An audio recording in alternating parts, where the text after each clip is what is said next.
Hey guys, welcome to part 2 of the Sinister saw build. In part 1, we covered the actual build of the table, and if you guys haven't seen that video yet, please check that out. In part 2, we're gonna be looking at the fence, the accessories, the electronics, and at the end, we're gonna have a little mini bonus build where we're gonna test out all of the different functionalities of this system.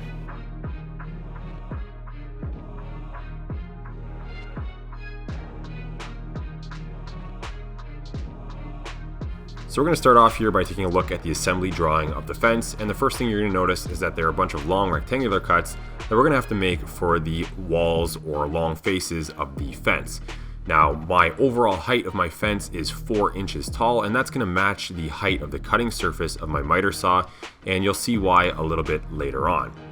Now, since we currently don't have a fence yet, I'm not going to be using the saw mounted to the table that we built in the first part of this video series to make these cuts. I am going to be using the table, however, to mount the piece of wood that we're going to be ripping through with our circular saw.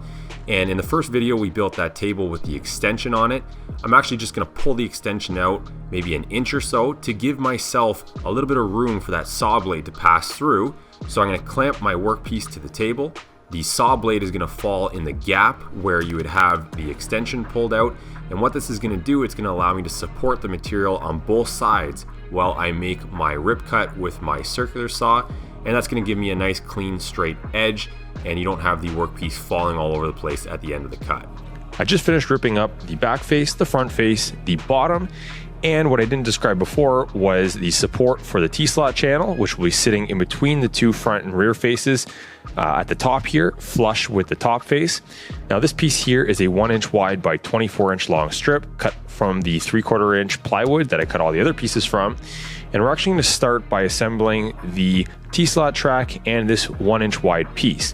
So this T-slot track sits on top of this 1 inch wide piece, and they're the exact same width.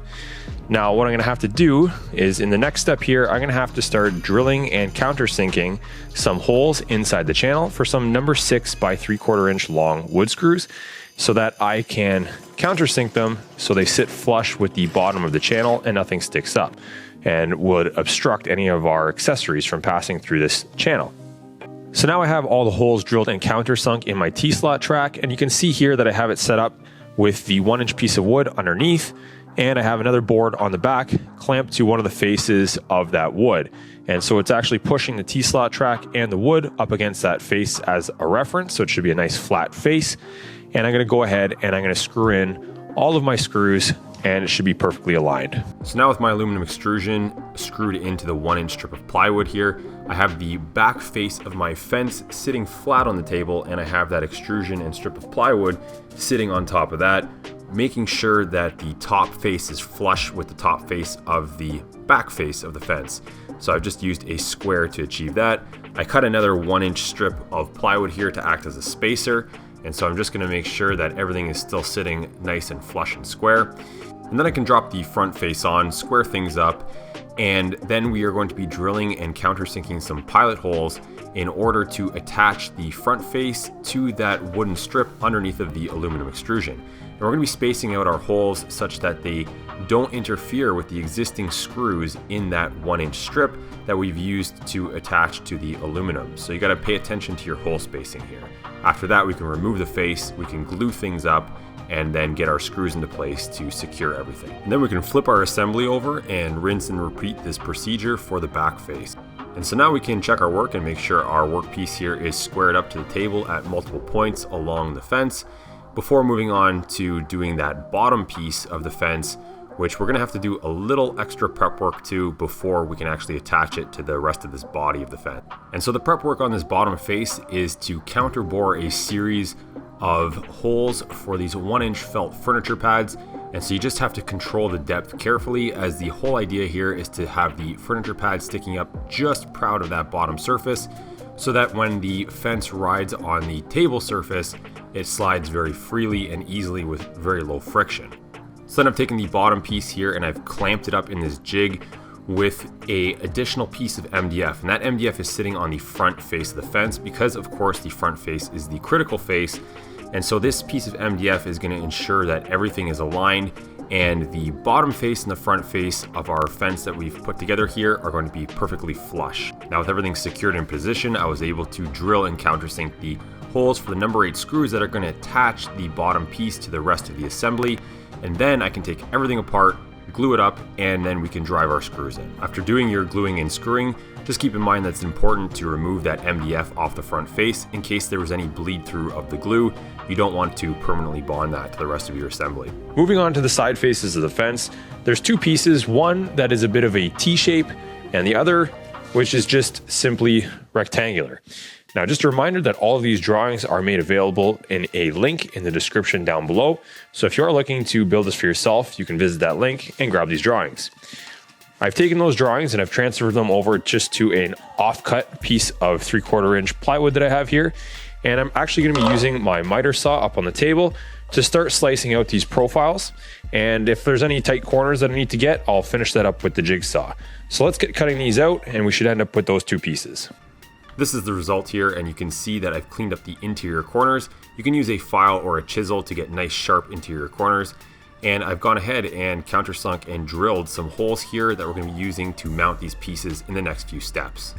Also take note that the drawing calls for counter bores on the back side of this piece here to accommodate these 1/4-20 T-nuts, and you have to make sure that they are not sitting proud of that surface because this is going to have to slide along the side of the table and you don't want the T-nuts to catch.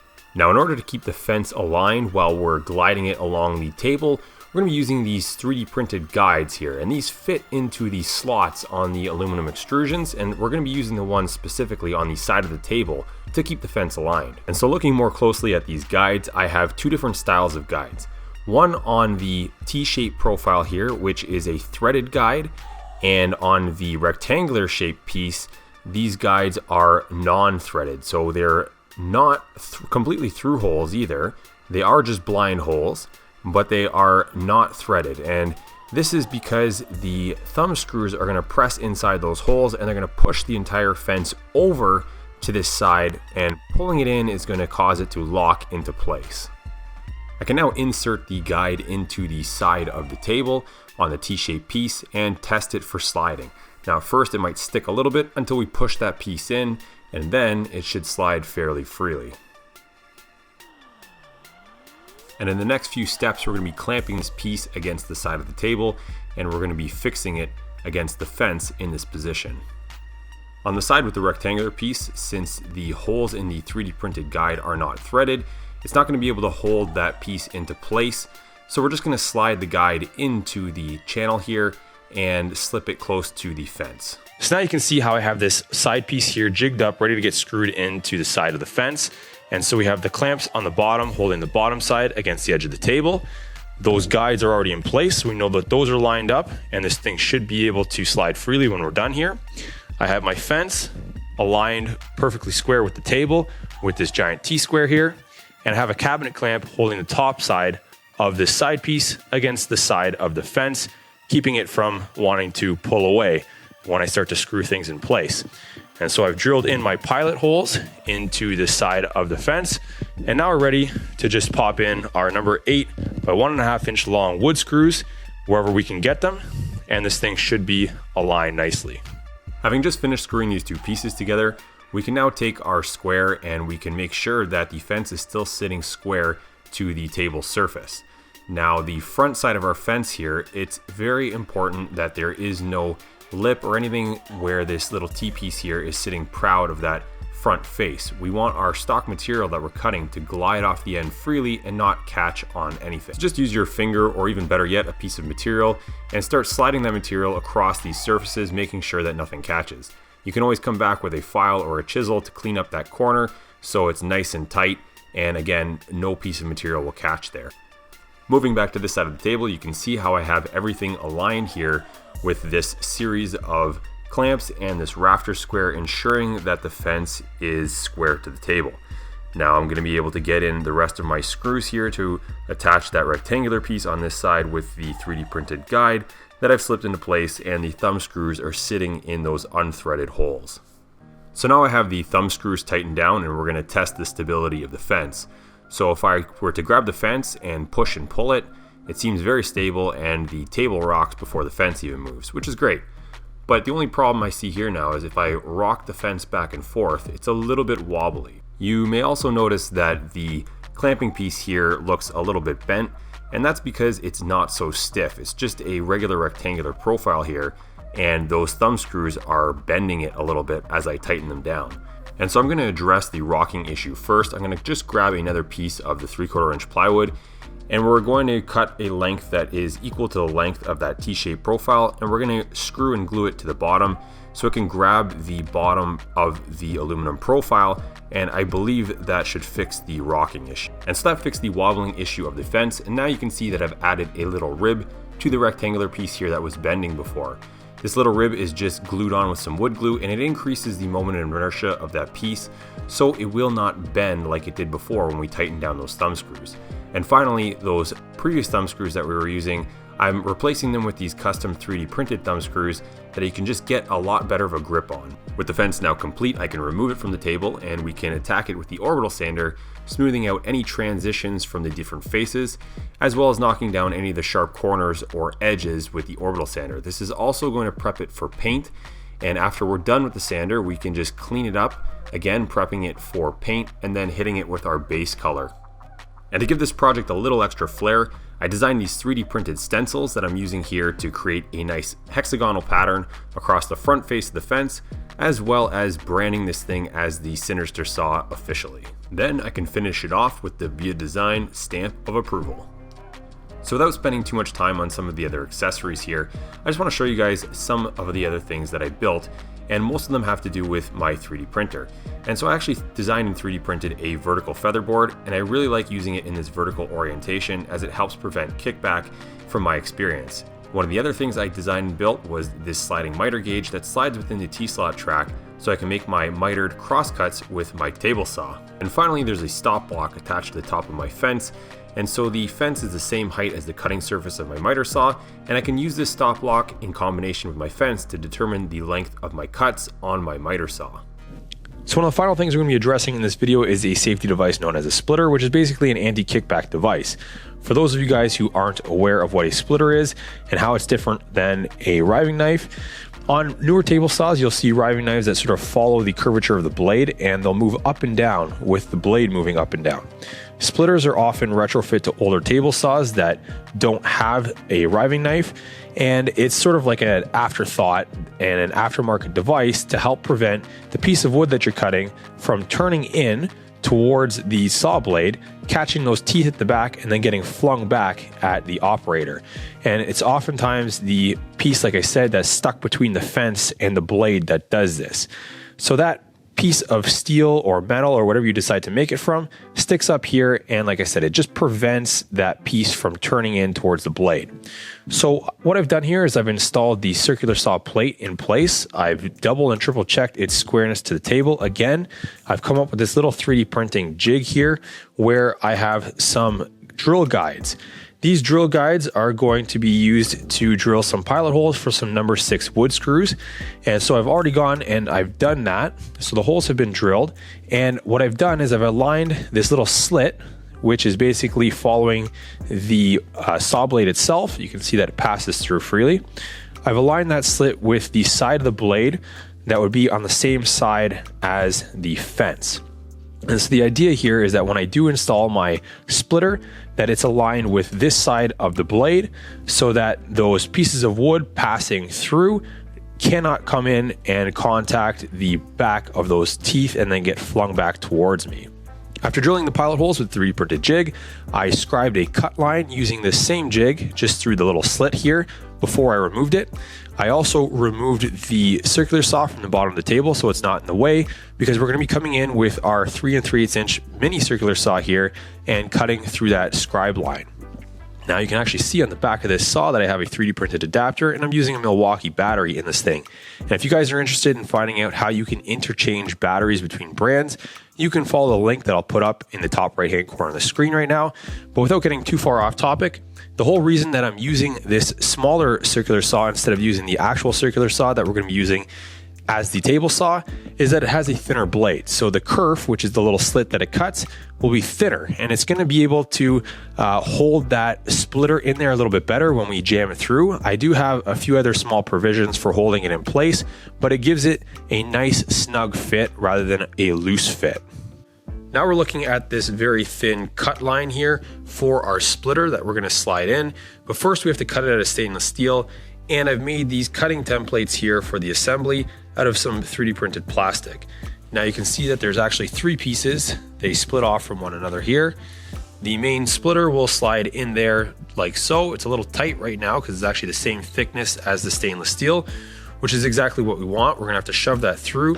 But before we do that, like I said, we're gonna cut the pieces out of stainless. And then these little areas here, which I've marked off where these things will line up, I am going to be using my router, and I'm going to be recessing those areas so that when this whole thing gets screwed down into place, nothing sticks up proud of the surface, so our workpiece will not get caught on any of these little brackets holding the splitter in place. And so here I am assembling the splitter, and you can see that I have my pieces now cut out of stainless steel. I just cut them with an angle grinder with a cutoff wheel, and I did this by hand using those 3D printed templates to get the exact sizes that I needed. And then I came in and drilled and countersunk the holes in the stainless steel using my drill press.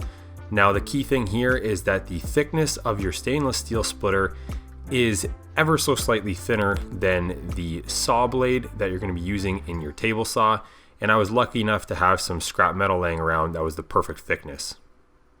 With the splitter mounted, all we need to do now is check the perpendicularity to the tabletop and then the alignment with the face of the blade that faces the fence. Now we're done and we're off to the electronics. And so what we're looking at here is a bunch of parts that make up a remote battery mount for a Ryobi 18-volt battery. And the idea here is that I didn't want to be reaching under the table with a running saw and trying to remove this battery in order to turn it off. So I wanted to remote mount this battery, and I want the table to have a proper emergency stop button like you see here. And so the idea is that this remote battery mount is going to be mounted to the side of the table where I can easily plug the battery in and remove it, and that'll effectively turn the saw on and off. And I do have this e-stop button here where I can very quickly tap that in case of an emergency, and I can turn the saw off. All of that will be encased in this enclosure here, and these 3 holes are going to get mounted to the bottom of the table on that aluminum extrusion. But before we can put anything in here, we have to do a little bit of wiring. And now I sort of explained here the receptacle side for the battery. In order to get power to the saw, we need a plug. So we have this plug here, and you can see the shape should be similar to the plug side on the battery. And so that's what's actually going to go and plug into the tool. So we can plug that into the tool with no power on, and the battery doesn't even have to be in the receptacle, so we know the saw will not kick on. And then when we also go to remove this plug, again, we can remove the battery and hit the e-stop and make sure there's no power to the saw before we put our hands under the table to remove this plug. And you can actually see I put a few little features on here to grab the plug and remove it from the actual saw itself. Now, both of these things, the plug and the receptacle, they both use the same battery contacts to get power from the Ryobi battery and deliver power to the Ryobi circular saw. Now these contacts, I'll put the part number and a link to them in the description down below. You'll also find them in the Thingiverse link in the description. And these guys here, they're only a few cents each, and they actually work perfectly with the Ryobi contacts in both the tool and on the battery. So we're going to start off by assembling the plug here, and it may be a little difficult to see, but there's 2 recesses on either side. One is positive and one is negative, and that's the exact same thing on the Ryobi battery. And these contacts will simply slip into place into those recesses. Now, before I push them down, we do have to solder some wires.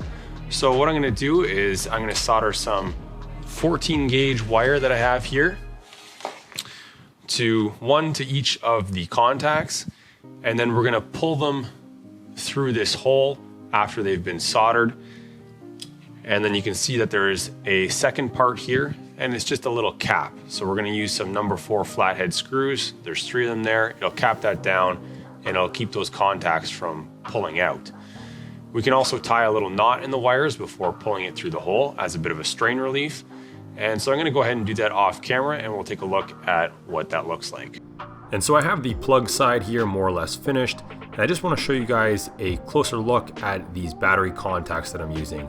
And so there's a flat side here, and this is the side that is exposed and makes contact with the actual tool. And the bent side here is where I've soldered my wires. And so you can see the flat side sits on the outside, and this is where things get pushed into that 3D printed part. And looking down the center, you can see that I have my wires running through the hole in the bottom, and I've tied off a knot to act as a strain relief, so these wires cannot pull on those contacts. From here, it's just a matter of fitting this cap on top, and it's held in place with 3 number 4 flathead screws. We are now ready to start wiring the components inside of the box, but it's important that we don't forget to push the wires through the back of the box first before we start wiring those components.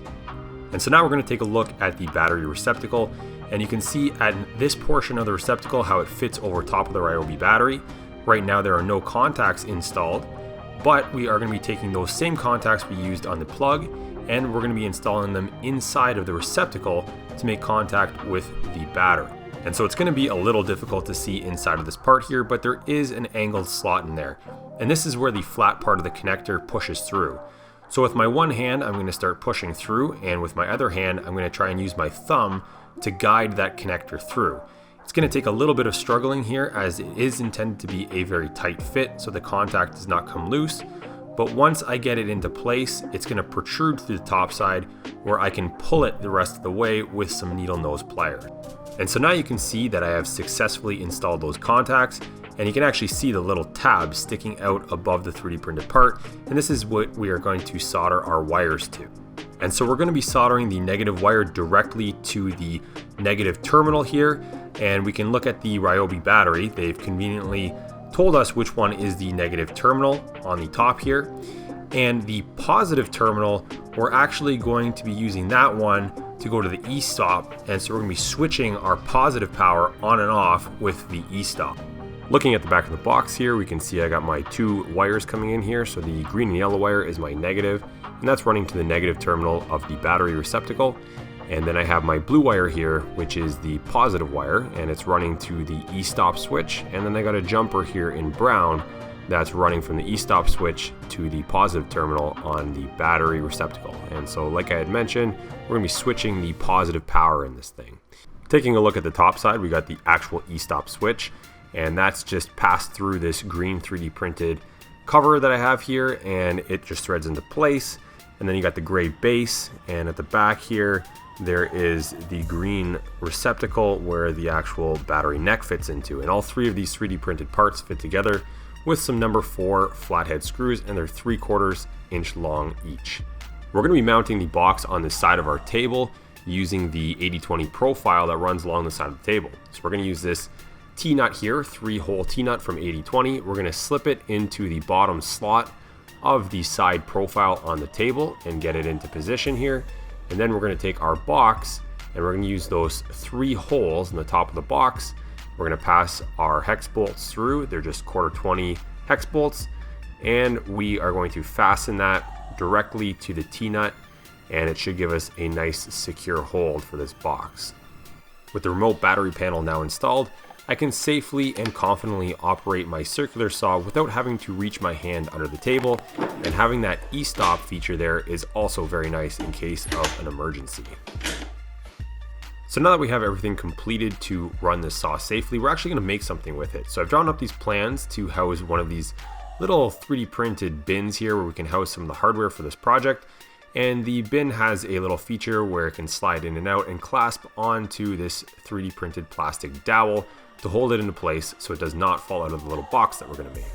And so we're going to start this little box build by making the rip cuts first on the table saw, And you can see that I'm using a push stick here to make this rip cut, and the fence is on the left-hand side and it causes me no issues. Then I can switch over to the router plate, adjust the depth of cut on the straight cut bit that I have installed, and we're going to be cutting a groove along one of the pieces that we just ripped on the table saw. And here you can see me cutting that groove with the router, and you'll notice that I'm working on the other side of the table now because the direction of rotation of the router is normal, so the fence can be on the right-hand side. And then with that groove cut, we can take our 3D printed part and test it out inside of that groove. And here you can see the quality of the cut on that groove, and it looks great with a uniform finish and no real variations on the depth of cut along the groove. The only thing left to do here is just clean up the little fine wood shavings with a file, and this piece is ready to be cross-cut. Next, I'm going to cross-cut my groove piece here with the sliding miter gauge that I made. And then for the sake of showing all the different functions of the table, I switched over to my miter saw to make all of my other cross cuts for this box. Now with all of my cuts and grooves completed, I can start the assembly of the box, and I can lay up my glue and secure everything in place with some brad nails here. Once the assembly is complete, we can move on to the final stage of sanding up all the faces with the orbital sander and cleaning up the edges, and then this thing is ready for paint. And finally, you can see that this box actually serves a second purpose of supporting long stock on that extension for the table. And with this one little project now out of the way, I'm very excited to use this tool for many more bigger projects to come.